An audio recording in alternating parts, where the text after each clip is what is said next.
ስግደት የኃጢአት ስርየት ማግኛም ኃጢአትን የማስተስረይ ኃይል አለው ስግደት። ሶስት አይነት። የመጀመሪያው ፍጹም ስግደት ይባላል። ስግደቱን ፉክክር ባናደርገው ጥሩ። ፍጹም ስግደት ይሄ ጥርግ አድርጎ መስገድ ማለት ነው፣ ሙሉ ነው። ይሄ ደግሞ የተለየ እንድንኩራራ ወይ እንድንሳቀቅ ያደርገናል። ከሰገድን በኋላ መኪና ስትነዱ ስልክ አታወሩ የሚባለው እኮ ለዚህ ነው አይደል? እየሰገድን ለምንድን ነው ኢሳም የምንሰራው? እንደነገረ እግዚአብሔር እየቆጠረ ነው የሚቀበለው።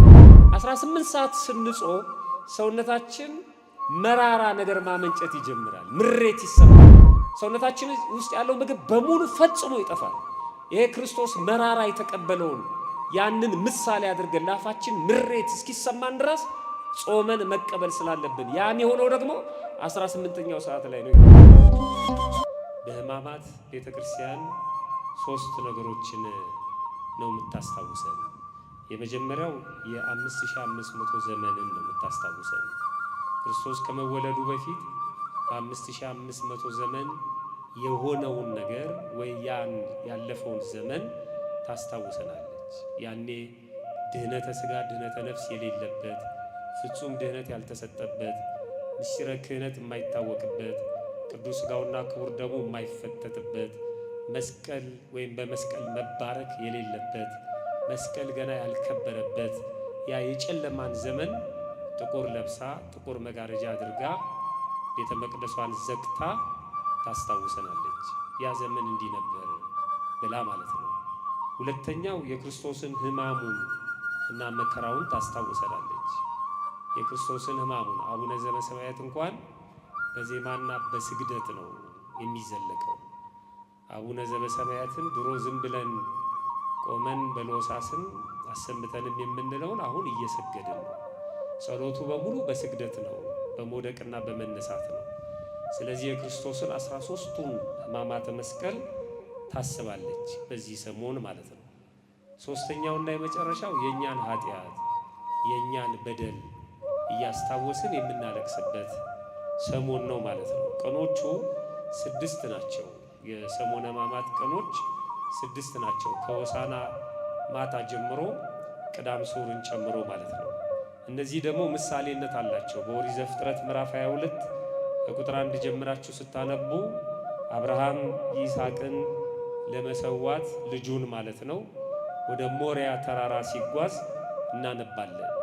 የምትወደውን ልጅህን ይስሐቅን ይዘህ ወደ ሞሪያም ምድር ሂድ፣ እኔ በምነግርህ በአንድ ተራራ ላይ በዚያ መስዋዕት አድርገህ ሰዋው አለው ይላል።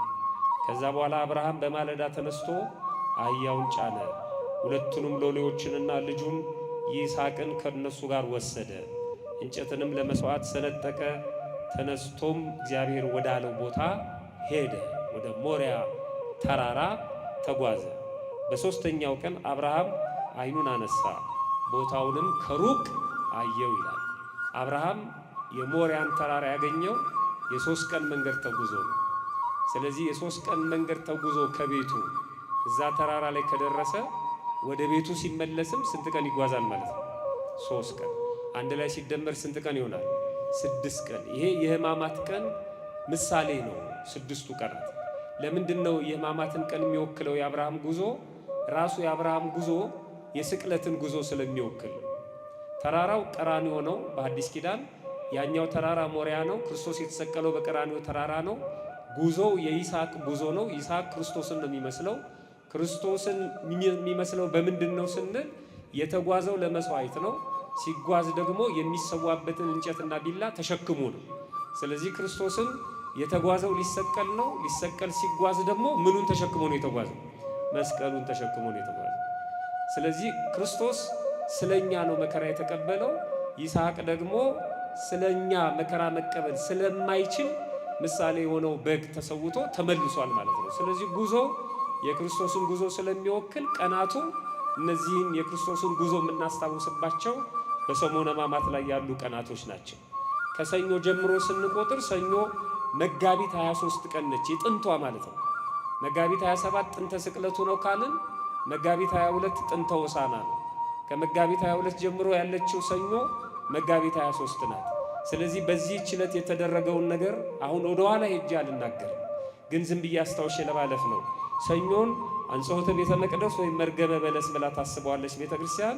ማክሰኞን መጋቢት 24 ቀን የትምህርት ቀን እና የጥያቄ ቀን ብላ ታስበዋለች። ክርስቶስ ረጅም ትምህርት ያስተማረበት በቤተ መቅደስ ተገኝቶ ከዛ በኋላ አይሁድ ብዙ ጥያቄ የጠየቁበትና የተመለሰበት ወቅት ስለሆነ ረቡዕ የዛሬዋ ቀን ማለት ነው መጋቢት 25 አይሁድ የተማከሩበት የመልካም መዓዛ ቀን የእንባ ቀን ተብላ ትጠራለች። አይሁድ በነገራችን ላይ ማህበራነ አይሁድ የሚባለው ሸንጎ ማለት ነው 8 ማህበሮች ናቸው ያሉት። ጸሐፍት፣ ፈሪሳውያን፣ መጸባን ወይም ቀራጮች፣ ሊቃነ ካህናት፣ ረበናት፣ መገብተ ምኩራብ፣ ሰዱቃውያን፣ መላእክተ ሕዝብ ወይም የሕዝብ አለቆች። እነዚህ በሙሉ ከሰኞ ጀምሮ ሲመክሩ ቆይተው ረቡዕ ዕለት ግን ምክራቸው የጸናበት ምን የሚለው ምክር? ይያዝ፣ ይታሰር፣ ይሰቀልና ይሙት ብለው የወሰኑበት ዕለት ነው። ዕለተ ረቡዕ በጣም ብዙ ምስጢር ያለባት ዕለት ናት።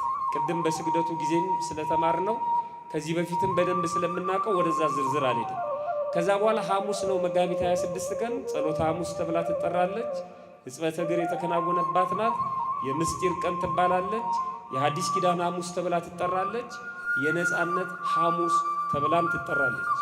የመጨረሻውና የቀናቱ መካተቻ የነገረ ድህነቱ ማብቂያ የስነ ፍጥረትን መካተቻ የሆነው ቀን ዕለተ ዓርብ ነው። እሱ መጋቢት 27 ነው። ጥንተ ስቅለቱ ማለት ነው። ይሄ የድህነታችን ቀን ነው። የስግደት ቀን ነው። የሐዘንም የደስታም ቀን ነው። በዕለቱ እንነጋገራለን እሱ። ከዛ ቀጥሎ የሚመጣው ቅዳም ስዑር ነው። የተሻረችው ቅዳሜ ማለት ነው። ይቺ የተሻረችው ቅዳሜ በጾም ስለምትሻር በብሉይ ኪዳን ሰንበት ናት። በሐዲስ ኪዳንም ቅዳሜና እሁድን ሁለቱን እንደ አንድ አድርጋ ቤተክርስቲያን ታከብራቸዋለች። ሰንበታት ናቸው። እቺ ሰንበት ግን በሰንበት መጾም አይቻልም ነበር፣ ግን በትንሣኤው ምክንያት በአክፍሎት ትሻራለች። ከሐሙስ የሚጀምሩ አሉ፣ ከዓርብ የሚጀምሩ አሉ። ቅዳሜን ደግሞ ሙሉውን እስከ ሌሊቱ ድረስ ጾመው የሚፈስኩ አሉ ማለት ነው። በዚህ በቅዳሜ ቀን ጠዋት ላይ ቄጤማ ይታደላል። ሁላችሁም እንደምታውቁት ምዕመናን መጥተው ከቤተ ክርስቲያን ቄጤማ ይወስዳሉ።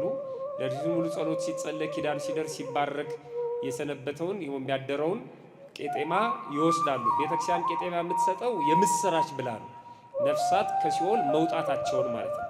ይሄ የምስራች ደግሞ ቀድሞ በኦሪት ዘፍጥረት ምዕራፍ 8 የኃጢአት የዓለም በንፍር ውሃ በጠፋችበት ጊዜ ለ40 ቀን ማለት ነው በንፍር ውሃ ሕዝቡ ፍጥረቱ በሙሉ በሚጠፋበት ሰዓት ኖህ ከእግዚአብሔር ባገኘው መልእክት መርከብ ሰርቶ በመርከቡ ተጠግቶ እያለ የውሃውን መጉደል ለማወቅ በመጀመሪያ ቁራን እንደላከው፣ ቁራ በዛው እንደቀረ፣ ቀጥሎ ርግብን እንደላካት፣ ርግብ ደግሞ ማረፊያ አጥታ ተመልሳ እንደመጣች፣ ከ7 ቀን በኋላ መልሶ እንደላካት፣ ከዛ ቅጠል ዘንባባ ወይም ቄጤማ ወይም እንግጫ ማለት ነው ነቅላ ይዛ ስትመጣ እናነባለን በመጽሐፍ ቅዱስ። ይሄ ምን ማለት ነው? ውሃው ጎድሏል ማለት ነው። ከዚህ በኋላ መውጣት ትችላለህ ብላ አበሰረችው ማለት ነው። ዛሬ የርግብን ስዕል ቄጤማ ወይም ዘንባባ ወይም ደግሞ የወይራ ቅጠል አስይዘው በዓለም ላይ ፖስተር ወይም ደግሞ ማስታወቂያ የሚሰሩት ሰዎች የሰላም ምልክትነቱን ተቀብለውት ነው። እንደዛ ባይሆንም ማለት ነው የሚደረገው እንደዛ ባይሆንም ግን በምልክትነቱ ተቀብለውት ነው። ስለዚህ ልክ እንደዛው በሲኦል ያሉ ነፍሳት ወጥተዋል። የኃጢአት ሙላት ጎድሏል። ከዚህ በኋላ ኃጢአት አቅም የላትም፣ ወደ ሲኦል አታስወረውርም። በንስሐ አማካይነት ማጥፋት ትችላላችሁ። ኃጢአት ተሸንፋለች፣ ተወግዳለች ብላ ቤተ ክርስቲያን የክርስቶስን ድህነት በቄጤማው አማካኝነት የምስራች ብላ ትሰብካለች ማለት ነው። ከዛ በኋላ ያለው ትንሣኤው ነው። እኔ ማንሳት የምፈልገው አሁን በምእመናን ዘንድ ሕማማቱን አስመልክቶ ምንም እንኳን አሁን 3ኛው ቀን ላይ ብንሆንም የሚነሱ በርካታ ጥያቄዎች አሉ። አንድ ሁለቱን ብቻ አይተን ትምህርታችንን እናጠቃልላለን። የመጀመሪያው ምእመናን ብዙ ጊዜ የሚጠይቁትና እርስ በርስም የሚከራከሩበት እስከ ስንት ሰዓት ድረስ ነው የምንጾመው? በሰሞነ ሕማማት አንድ ሰው እስከ ስንት ሰዓት ድረስ ነው መጾም ያለበት? ደግሞ ምንና ምንድን ነው መመገብ ያለበት መመገብ የሌለበት የሚል ጥያቄ ይነሳል። ፍትሐ ነገሥቱ አስቀምጦታል። በነገራችን ላይ ጾም ሰዓቱ ማለት ነው የጾም ሰዓት 4 አይነት ሰዓቶች አሉ። የጾም ሰዓቶች ማለት ነው። ስንት አይነት አልኳችሁ? 4 አይነት ሰዓቶች አሉ። አንድ ክርስቲያን በአራቱም አይነት ሰዓቶች ሊጾም ይችላል ማለት ነው። አንድ አይነት ሰዓት የለውም ጾም። የመጀመሪያው መደበኛ ጾም የምንለው በተለይ አርብና ረቡዕን ጨምሮ የከሰዓት ቅዳሴ ሲሆን ከአብይ ጾም ውጪ ባሉት ማለት ነው እስከ 9 ሰዓት ብሎ ፍትሐ ነገሥቱ ያስቀምጠዋል። 9 ሰዓት የመጀመሪያው መደበኛው 9 ሰዓት ነው። ቅዳሴ ቢኖርም ባይኖርም አንድ ሰው እስከ 9 ሰዓት የመጨረሻው ጣራ ማለት ነው።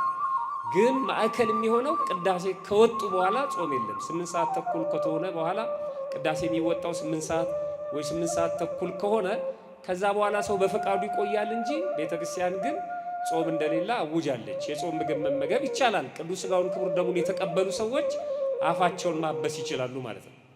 ግን እስከ 9 ሰዓት የሚለው በፍትሐ ነገሥቱ ላይ ተቀምጧል።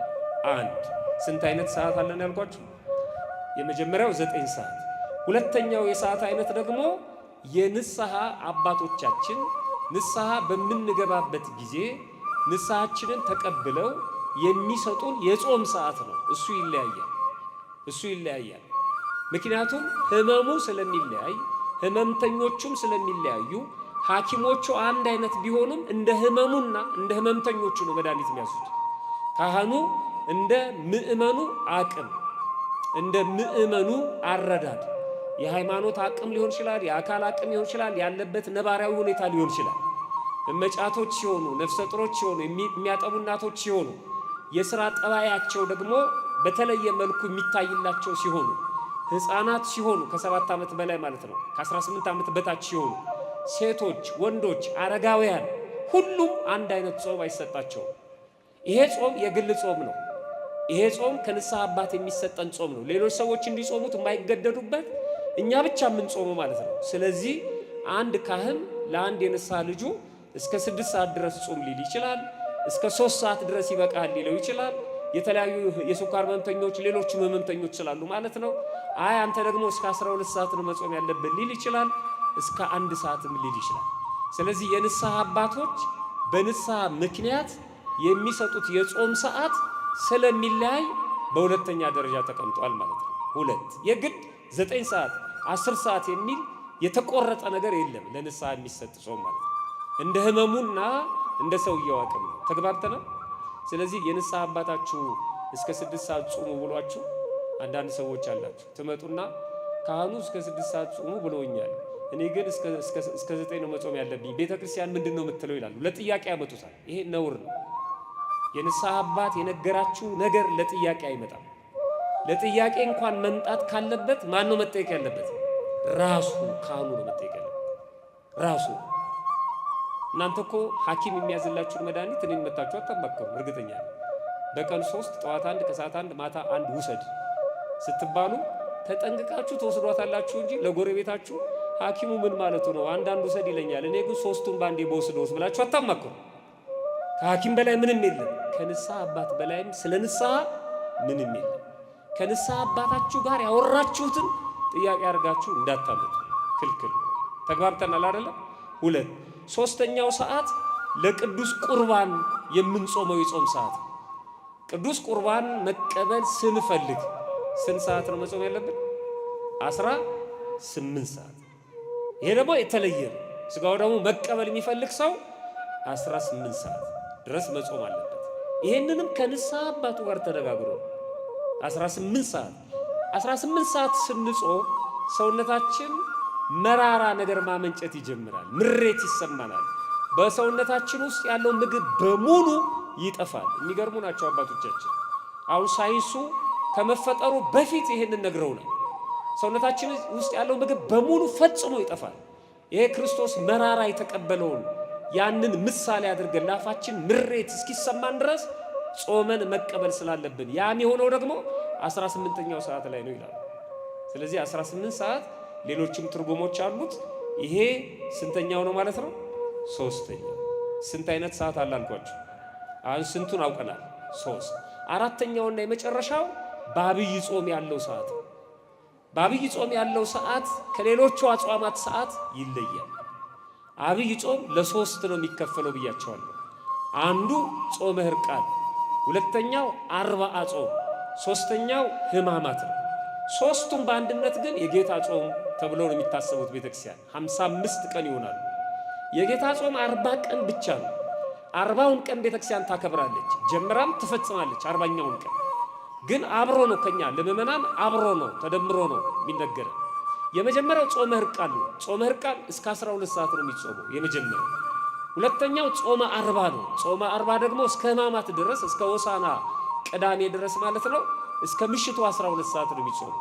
አብይ ጾም ራሱ 3 አይነት ሰዓቶች አሉት። ጾመ ሕርቃል 12 ሰዓት፣ ጾመ አርባዓ 40ው ቀን ደግሞ 11 ሰዓት፣ ከዛ ሕማማቱ ደግሞ 13 ሰዓት ማለት ነው። 13 ሰዓት ማለት እስከ ምሽቱ ስንት ሰዓት ማለት ነው? እስከ 1 ሰዓት። ኮከብ እስከሚታይ ይላሉ 1 ሰዓት፣ ፀሐይ እስክትጠልቅ 12 ሰዓት። እነሱ ያስቀመጡት እስከ ፀሐይ እስክትጠልቅ ኮከብ እስኪታይ እስከ 11 ሰዓት ነው። ስለዚህ ሕማማቱን አሁን እስከ ስንት ሰዓት ነው የምንጾመው ማለት ነው? እስከ ምሽቱ 1 ሰዓት። ይሄ ግን ለማን ነው? ለሚችል። የመጨረሻው ጣራው ነው እሱ። አሁን እናንተ እርዳታ ስትጠየቁ የመጨረሻው ጣራው 100 ብር ነው፣ መነሻው ግን 10 ብር ነው ከተባላችሁ 20 ብር መስጠት ይቻላል አይቻልም? 30 ብር መስጠት ይቻላል አይደል? 150 ብር መስጠትስ ይቻላል? 9 ብር መስጠትስ አይቻልም። የመጨረሻ ትንሹ እሱ ስለሆነ፣ ስለዚህ ትንሹ 9 ሰዓት ነው፣ ትልቁ 1 ሰዓት ነው። ከዛ ከ9 ሰዓት በታች የምንወርድ ደግሞ ማንን ማስፈቀድ አለብን ማለት ነው? የንስሐ አባታችን። ግን እኛ አናውጅም። እኔ እኮ እስከ 6 ነው የምጾመው ብሎ ማወጅ አይቻልም። ተደብቆ መመገብ ይቻላል፣ ሌላው እንዳይሰናከል ማለት ነው። ግልጽ ነው አይደለም? መድኃኒት የምንወስደው እኮ በአደባባይ አይደለም አይደለም? ሰወር ብለን ነው መድኃኒት የምንወስደው እሱ ማለት ነው፣ ሌሎቹን ላለማሰናከል ማለት ነው። ስለዚህ የመጨረሻው 13 ሰዓት ነው። ስለዚህ የአብይ ጾም ሰዓቶች በዚህ ቀን የምንመገባቸው ምግቦች ፍትሐ ነገሥቱ እንደዚህ ነው የሚለው፣ የሐዘን ቀን ስለሆነች እንጀራና ጨውም አይቅመሱባት ይላል። ይሄም ለሚችል ሰው ነው። ደረቅ ቂጣ ይመገባሉ፣ ቆሎ ይመገባሉ፣ ሽምብራ ባቄላ ይመገባሉ፣ ለሚችሉ ሰዎች ነው። ከዛ ውጭ ግን መደበኛውን የጾም ስርዓታችንን እንቀጥላለን ማለት ነው። የመጀመሪያው ጥያቄ ይሄ ነው፣ ሰዓትን በተመለከተ። ሁለተኛው ጥያቄ የትኛውን ያሰጋገድ አይነት ነው መከተል ያለብን? አሁን መጪው ዓርብ ነው በደንብ የምንሰግድበት ከሌሊቱ ጀምሮ ማለት ነው። እሱን መልሼ ትምህርቴን አጠቃልላለሁ። የስግደት አይነቶች ብዙ ናቸው፣ ወይም ደግሞ የታወቁና የተቆጠሩ ናቸው የስግደት አይነቶች ማለት ነው። ወደ እሱ ከመሄደ በፊት ስግደት በራሱ ምን ማለት ነው? ሰጊድ ወይም መስገድ ምን ማለት ነው? መስገድን ምሳሌ ከሚመሰለት ነገር ቢያንስም ከግብር ጋር አገናኝቼ ልንገራችሁ። መገበር አሁን በምድራዊ አስተዳደር በምድራዊ መንግስታት ዘንድ መገበር ማስገበር የሚባል ነገር አለ። እኛ በአንድ ሀገር የምንኖር ነዋሪዎች እንገብራለን። ያንን ሀገር የሚያስተዳድሩ ነገስታትና ገዢዎች ደግሞ ያስገብራሉ። እውነት ነው ሐሰት ነው? እውነት ነው ሐሰት ነው? እውነት ነው። ክርስቶስ ራሱ ገብሯል። በጣም የሚገርም እኮ ነው። ግብር ገብሯል። የሚገብሩለት አምላክ ግብር ገብሯል። ግን ገባሪነቱንም አስገባሪነቱንም በአንድ ጊዜ ነው ያሳየ። የገበረው ከየት አምጥቶ ነው? ከባህር። ከምን? ከአሳ ሆድ ውስጥ። እንደ አምላክነቱ ባህርን አስገበራት፣ በለበሰው ስጋ ደግሞ ለመንግስት ገበረ ማለት ነው። ስለዚህ ፈጽሞ ግብር አይቀርም። ምክንያቱም የመግዛታቸው ምልክት ነው። ነገስታቱ ገዢዎች ካላስገበሩ ገዢነታቸው ዋጋ የለውም። በዚህ በዘመነ መሳፍንት አገራችን በተለያዩ ጦርነት ውስጥ በነበረችበት ጊዜ ብዙ መሳፍንት ብዙ ነገስታት በነበሩበት ሰዓት አንዱ አንዱን እያስገበረ ነበር የሚሄድ። ማስገበር ማስገዛት ማለት ነው። ስግደትም ልክ እንደዚህ ነው። መስገድ ማለት የመገዣ ምልክት ነው። ለእግዚአብሔር የመገዛታችን ምልክት፣ ለቅዱሳን የመገዛታችን ምልክት፣ ለቤተ ክርስቲያን የመገዛታችን የመታዘዛችን ምልክት፣ የመታዘዛችን የመገዛታችን ምልክት ነው። ለሰውም ቢሆን ማለት ነው። ራስን ዝቅ ማድረግ መስገድ። በትክክልም ይሁን ትክክልም ባይሆን አንድ ሰው ለገሌ ሰገደ ማለት ራሱን አስገዝቷል ማለት ነው። እነሆ ባሪያ ይሰማል ተናገር እያለው ነው ማለት ነው። ስለዚህ መስገድ የመገዣ ምልክት ነው። ለእግዚአብሔር ሲሆን በስጋም በነፍስም የፈጠርከን ፈጥረህ የምትገዛን አንተ ነህ ማለት ነው። ስለዚህ አንድ ሰው አልሰግድም ካለ አልገዛም እያለ ነው ማለት ነው። መስገድን ከተቃወመ መገዛትን እየተቃወመ ነው ማለት ነው። የመገዣ ምልክት ነው መስገድ። ስጋን ማድከሚያ ነው መስገድ። ስጋችን እንዲደክም፣ ስጋ ሲደክም ነፍስ ከፍ ትላለች ማለት ነው። ኃይለኛው ቤት ገብቶ ቤቱን ከመበርበር በፊት ኃይለኛውን ማሰር ይገባል እንደተባለ ፈቃደ ነፍስን ከመፈጸም በፊት ፈቃደ ስጋን ማድከም ያስፈልጋል። ፈቃደ ስጋ ደግሞ የሚደክመው በስግደት ነው። ስለዚህ ስግደት ከማስገዣነትም አልፎ ፈቃደ ስጋን የምናደክምበት ነው። ስግደት የኃጢአት ስርየት ማግኛም ነው። ኃጢአትን የማስተስረይ ኃይል አለው ስግደት። ካህናት የሚያዙልን ለዚህ ነው። ንስሐ ከገባን በኋላ ሰጊድ አንዱ ነው። ከጾሙ ከጸሎቱ ጋር ከምጽዋቱ ጋር ስግደትም ይሰጣል ማለት ነው። ስግደት ሌላው የክርስቶስን መከራ የምናስብበት ነው። አሁን በሕማማቱ ይህን እያደረግን የራሳችንን ኃጢአት እናስባለን፣ የክርስቶስን መከራ እናስባለን፣ ስጋችንን እናደክማለን። ለአንተ ለከ ኃይል እያለን ማለት ነው። ለአንተ ለስልጣን፣ ለኃይል፣ ለመለኮት፣ ለስም መገዛት መስገድ ይገባናል እያልን እንሰግዳለን ማለት ነው። በቤተ ክርስቲያናችን 3 አይነት ስግደት አለ። ስንት አይነት ስግደት አለ? 3 አይነት። በደንብ ስሙኝ። 3 አይነት። የመጀመሪያው ፍጹም ስግደት ይባላል። ፍጹም ስግደት ይሄ ጥርግ አድርጎ መስገድ ማለት ነው። ሙሉ ለሙሉ መላ ሰውነታችን ከመሬት ጋር ሲሰፋ ሲገናኝ የምንፈጽመው ስግደት ማለት ነው። ሙሉ ለሙሉ ሰውነት ከመሬት ጋር የሚገናኝበት ድፍት ብሎ መስገድ ማለት ነው። ሕፃናት ሲወድቁ የሚቀራቸው አካል የለም። ትልልቅ ሰው እንደምንም ብሎ ይደገፋል። ወይ እጁ ወይ እግሩ ሙሉ አካሉን መሬት ላይ ያገኘው ይችላል። ሙሉ ለሙሉ ምንድነው የሚሆኑት? ይደፋሉ አይደለም? ስለዚህ እኛ ደግሞ ሮጠን እኔ ልደፋ ብለን እናነሳቸዋለን። እሱ ማለት ነው ፍጹም መደፋት ማለት ነው። የሚገርም ነው። መጽሐፍ ቅዱስ እንደዚህ ይላል። 2 ጥቅሶችን ብቻ ላሳያችሁ። የዮሐንስ ራእይ ምዕራፍ 19 ቁጥር 10 ላይ ልሰግድለትም በእግሩ ፊት ተደፋው አለ። ተንበረከኩ አይደለም ያለው። ምን ሆንኩ ነው ያለው? ተደፋው። ልሰግድለት በእግሩ ፊት ተደፋው። በነገራችን ላይ ይሄ ስግደት አንዳንዶች ለእግዚአብሔር ብቻ ነው ይላሉ። አይደለም፣ ለመላእክትም ለእመቤታችንም ይፈጸማል። አፈጻጸሙ እኛ ነን የምናውቀው። እኛ ፈጻሚዎቹ ነን የምናውቀው። ለእግዚአብሔር ስንፈጽመው ምን ብለን ነው የምንፈጽመው? የሥጋም የነፍስም ፈጣሪያችን አንተ ነህ ብለን። ለእመቤታችን ስንፈጽመውስ አማላጃችን አንቺ ነሽ ብለን ፈጣሪያችን አንል። ለመልአኩም ስንፈጽመው እንደዚህ ነው። እኛ ጋር ነው ያለው፣ ልባችን ጋር ነው ያለው እንጂ የአምልኮት ብቻ አይደለም። ይሄ የአክብሮትም ይሆናል። ለማክበርም እንደፋለን። የጸጋ ስግደትም ይሆናል። ይሄ ፍጹም ስግደት ነው። ይሄ በሌላ ቦታ መጽሐፈ ኢያሱ ምዕራፍ 5 ቁጥር 14 ላይ ኢያሱ መልአኩ ከተገለጠለት በኋላ ኢያሱ ወደ ምድር በግንባሩ ተደፍቶ ሰገደና ጌታዬ ለባሪያው የሚነግረው ምንድነው አለ ይላል። በግንባሩ ተደፍቶ ከሰገደ በኋላ ጌታዬ አለው ማንን? መልአኩ። ለባሪያው አለ ማንን? ራሱ። የሚነግረው ምን አለ አለ። እኛ ለሚካኤል ስንደፋ ጌታዬ እንለዋለን፣ ግን ፈጣሪ አንለው። ለክርስቶስ ስንደፋ ደግሞ ጌታዬ አምላኬ እንለዋለን። ወሳኞቹ እኛ ነን ማለት ነው።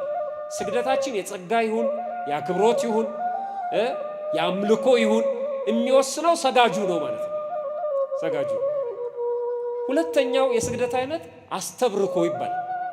አስተብርኮ ማለት ብርክ ጉልበት ነው። ጉልበትን ሸብረክ ማድረግ ማለት ነው። ጉልበትን ሸብረክ አድርጎ እዛው መቆም ይቻላል።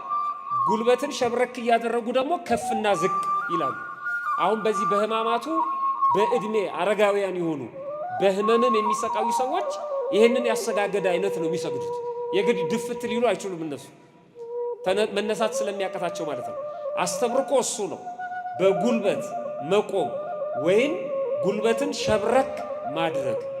በጉልበት ቆመው የሚጸልዩ ሰዎችም አሉ። አንዳንዶች ይነቅፏቸዋል። በጉልበት ተንበርክኮ መጾም የኛ አይደለም፣ መጸለይ የኛ አይደለም። በጉልበት ቆመው የሚጸልዩ አሉ። በጉልበት ቆመው እግዚኦ የሚሉ አሉ። በጉልበታቸው ቆመው አቡነ ዘበሰማያት የሚደግሙ አሉ። ይሄ የጉልበት ስግደት ይባላል። አስተብርኮ ማለት ነው። በጉልበት ቆሞ በሮሜ ምዕራፍ 14 ቁጥር 11 ላይ ቅዱስ ጳውሎስ እንዲህ ብሎ ተጽፏል።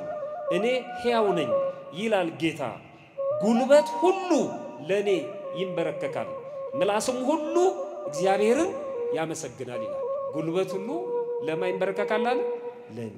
ስለዚህ በጉልበታችን የምንፈጽመው የስግደት አይነት አለ። ሶስተኛው አድንኖ ነው።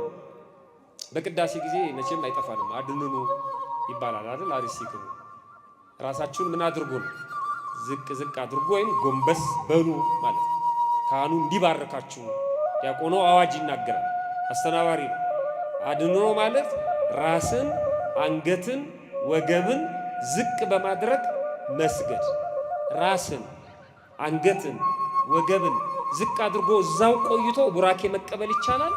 ደግሞ ከፍና ዝቅ እያሉ አክብሮትን ወይም አምልኮን መግለጽ ይቻላል ማለት ነው።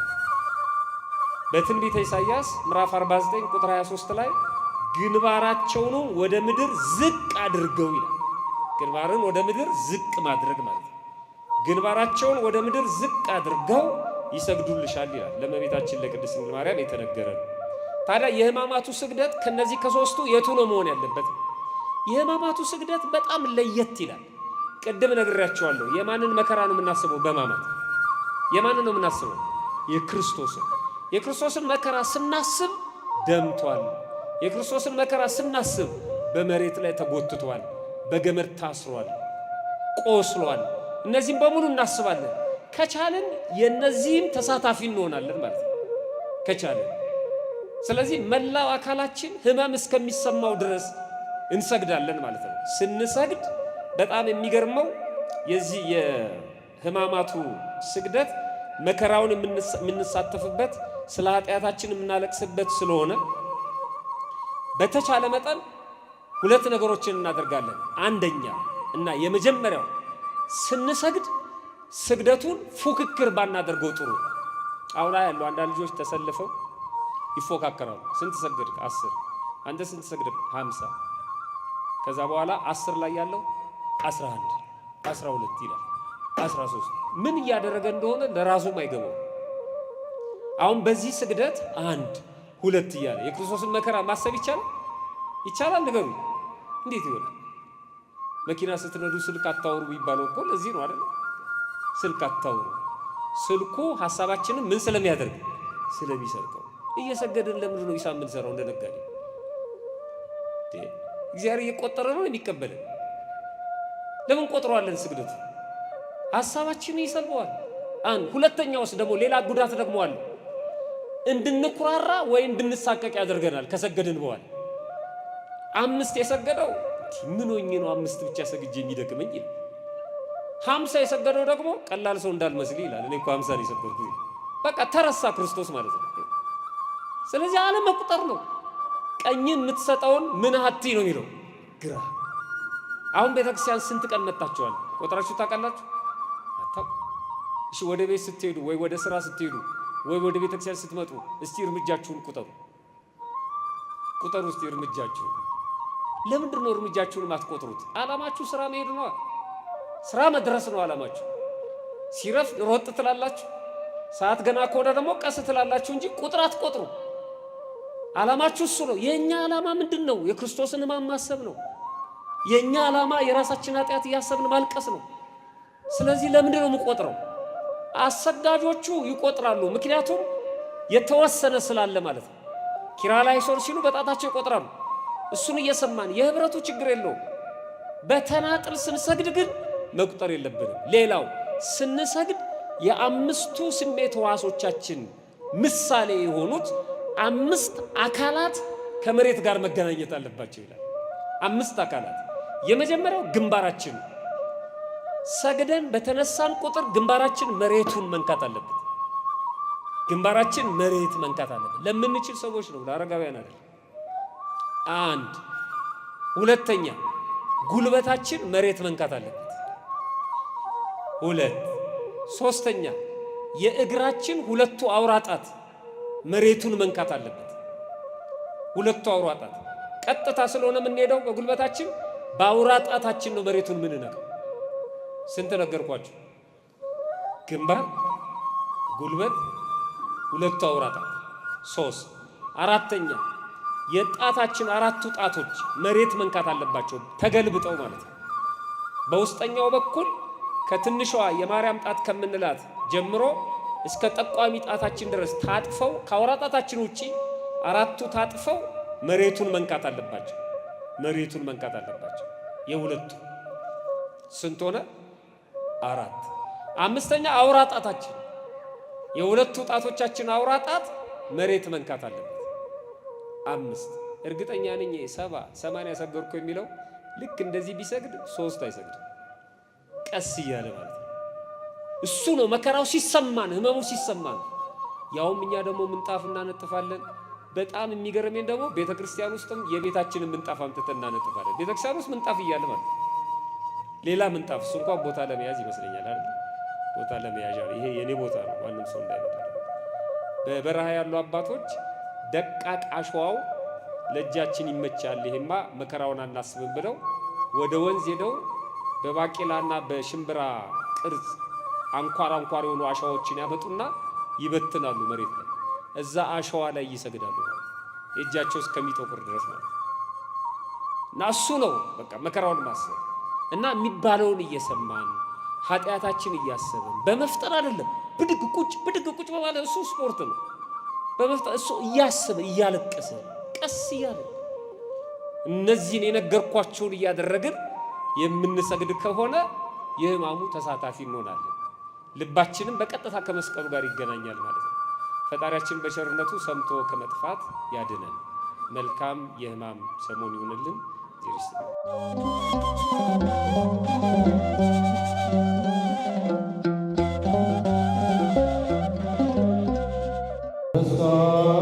ክርስቶስ አምላክነ ዘመጻ ወሐመ በእንቲአነ በማማቲሁ የዘወነ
Kyrie